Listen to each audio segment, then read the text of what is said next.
Well, napakalaki, no? Considering itong technology na to is capable of flying, ano, di ba? So, yung aerial shot ay malaking tulong, especially sa amin sa Bureau of Fire Protection.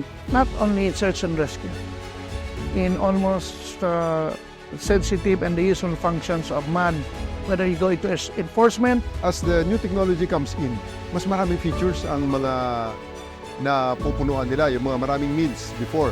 Unang-una dyan, waterproof na drone. So itong enterprise drones na to, yung Matrix 30T, ay waterproof to. So kahit na umulan, lumilipad kami. Sa gabi, may night flying capability rin siya. So mayroon siyang infrared, mayroon siyang thermal.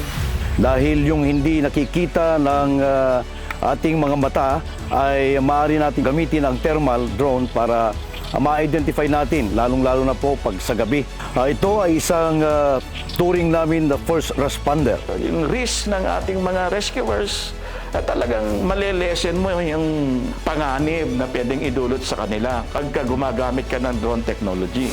Using drones, it ensures the safety of our personnel. We don't have to go beyond the permanent danger zone of Mayon Volcano in order to map the extent of the lava flows. Kung drone yung gagamitin mo, so hindi mo na kailangan pumunta doon sa area na delikado kasi yung drone na yung kukuha ng mga data.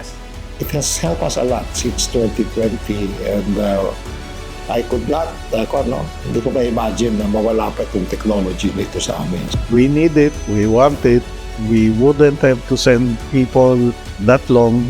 Yun, quick and easy surveys of our facilities using the drones. Mas malaki yung nako-cover kasi namin na area. Maybe 5 to 10 minutes, we're done. It really helped us a lot because we can do work more efficiently.